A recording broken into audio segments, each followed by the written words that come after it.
जीतने वालों को मेरा सलाम। नेवी सील चैड विलियम्स कहते हैं कि जब भी कठिन गोल सामने हो और आप विचलित हो रहे हो तो दृढ़ता बढ़ाने की सबसे बड़ी मेंटल ट्रिक है दाव बढ़ा देना चाहिए।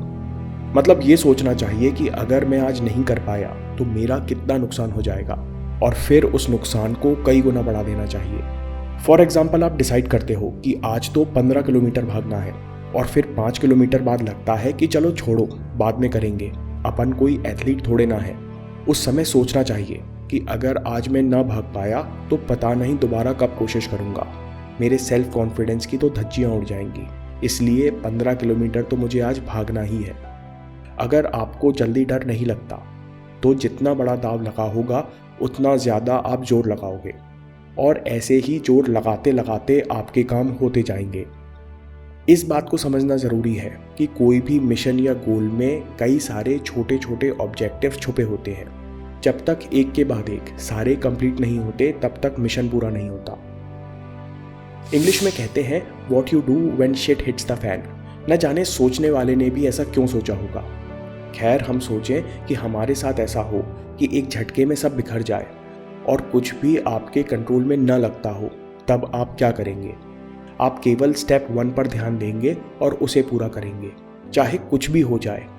आपकी प्रतिक्रिया, आपका रिएक्शन हमेशा आपके कंट्रोल में है। अपने रिएक्शन को सही दिशा देने का नेवी सील का माइंड हैक है बार बार दोहराते रहना। ठीक है, यहाँ से पहला कदम क्या है, व्हाट इज द स्टेप 1, और उस स्टेप को तत्काल पूरे करते रहना। अगर अभी के अभी कदम नहीं लिया जा सकता तो वह पहला स्टेप नहीं है। जैसे मेरा एक्सीडेंट हो गया, मैं 15 दिनों के लिए बिस्तर पर हूँ। 15 दिन का फ़ायदा कैसे उठाऊँ? What is the step 1। आज का दिन वेस्ट हो रहा है, बचे हुए समय का फ़ायदा कैसे उठाएं? What is the step 1। यहाँ हमारा टारगेट है कि चाहे कितनी भी खराब स्थिति दिखती हो, हम अपना धैर्य, कंपोजर खोए बिना पहला कदम उठा सकें। क्योंकि अगर हम पहला कदम उठा गए तो फिर दूसरा और तीसरा भी उठा जाएंगे और आप अपने आप समझ जाएंगे कि हमारे रिएक्शन पर ही सब कुछ निर्भर करता है। जब नेवी सील्स मिशन पर जाने की तैयारी करते हैं तो सबसे पहले उन्हें ब्रीफ दिया जाता है, जिसमें मिशन के सारे डिटेल्स और ऑब्जेक्टिव्स बताए जाते हैं।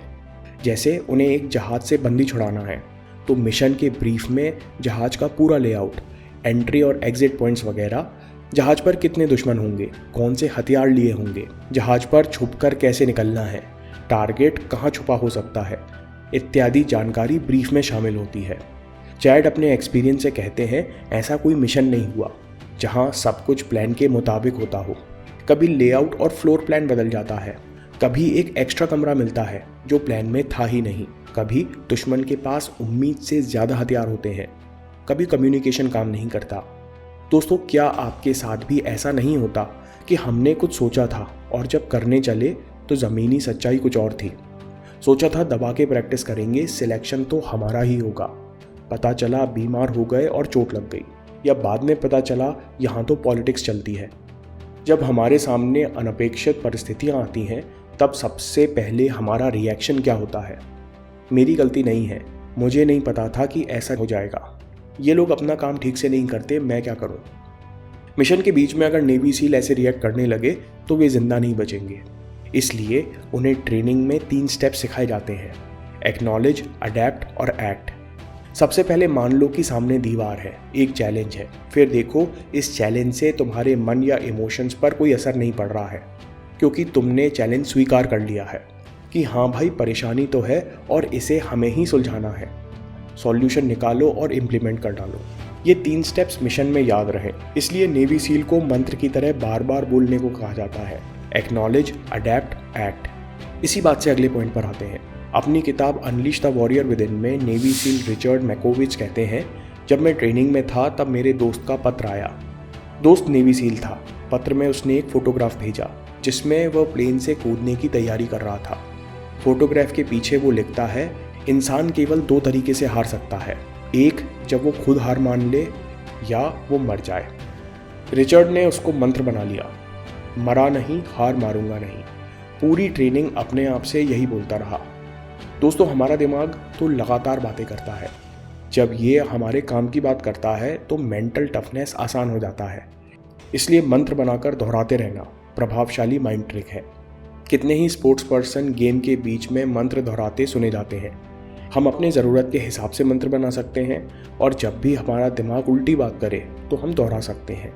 जैसे 1 स्टेप एट अ टाइम, एक बार में एक कदम, फोकस इज़ एवरीथिंग, सब कुछ फोकस है, स्माइल एंड ब्रीथ, मुस्कुराओ, जैसा फोकस वैसी life, direct focus direct life, challenges are good, मुसीबत मतलब मस्ती।